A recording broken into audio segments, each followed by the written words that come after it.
Thank you very much. Carmelo Ferlito, CEO of Center for Market Educations, Philips, Tholos Foundations, familiar faces, colleagues, friends, good morning everyone. It's an honor for me to be here today with such an inspiring group of leaders, thinkers, and innovators. Again, thank you to the CMA and Tholos Foundations for making this summit possible, and on behalf of Universitas Prasetiya Mulya. I realize the second is the hardest, actually. So many conferences, they end up just as the first conference. So congratulations, Carmelo, for the second summit. This is truly a hard work. As someone whose daily activities are in education, it's exciting to see how innovations is being reimagined across Southeast Asia and Indonesia. Not just as a technology or shiny new things, but as a real force for building better future for people, communities, and the regions. I make it simple about the innovations. Innovations consist of two words, inventions and commercializations. You have new things, but you cannot go well in the market. You will never have what we call the innovations. So, in Indonesia itself, and a little broader in Southeast Asia, stand at a defining moment. We are now facing a complex challenges. Food security, public health, climate adaptations, and equitable trade. Those are the things that we face now. I can say that innovation can help, but not just in the usual sense. We need to think of innovation as more than apps or devices, just computers. Let's look at it that's through the lenses of, again, according to this conference, the products, the process, and the policies. Innovations must offer real-world solutions, and the process should be very efficient, and no longer is not enough. And the policy, especially the regulations, can either unlock or obstruct that innovations. The launch of the International Trade Barrier Index today reminds us that open, adaptive policies are essentials for innovation to thrive across borders. Now let me speak from where I came from, which is as an educator. At Universitas Prasetiya Mulya, and I believe in many of your institutions as well, we see universities as more than just school. In Prasetiya Mulya, we are the hubs for the innovations. And according to Kantars, we already surpassed some of well-known universities to produce entrepreneurs. So yes, we believe education can create entrepreneurs, right? 27.4% of our alumni actually are entrepreneurs. A significant numbers, not only in Indonesia. We've also pushed for more collaborations across disciplines. We call it enterprising by collaborations.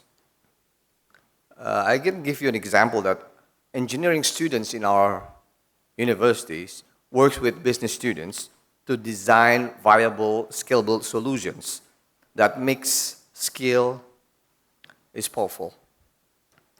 But beyond skills, we teach also our students to care. We talk about purpose, about ethics, because that's the point of innovations if it doesn't help people. So we require our students to do community development.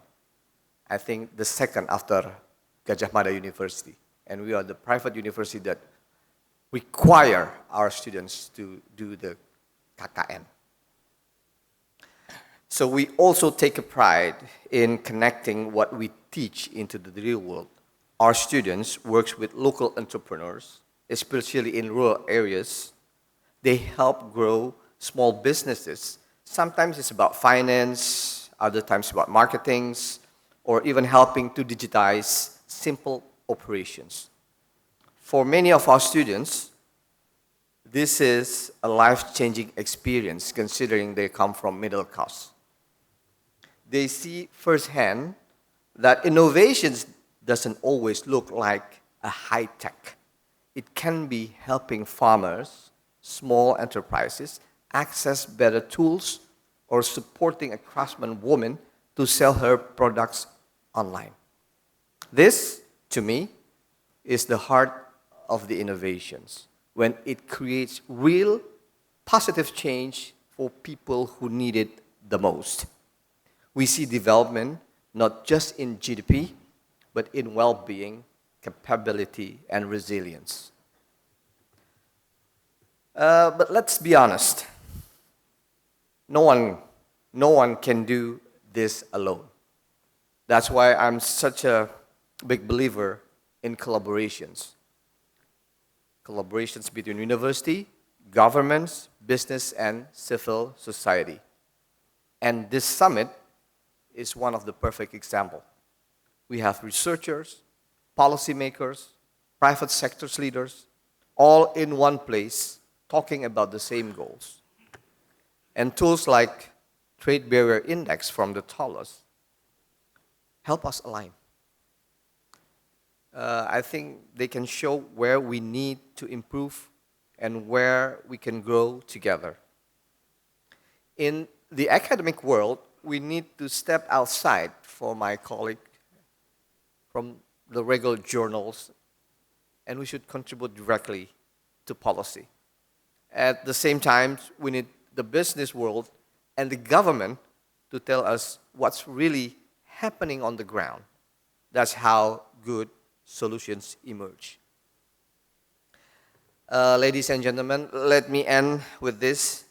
Innovations should never be just for the sake of progress. It should always serve a deeper purpose. Let's build these things that matter. Let's keep our doors open to new ideas, diverse voices, and shared goals. To all the policymakers, keep shaping the environments where creativity can thrive. To our friends in private sectors, I met so many of you.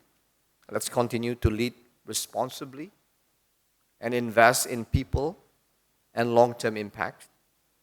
And for the academia, let's keep inspiring the next generations to be curious, bold, and grounded in values. Thank you all for being part of these conversations.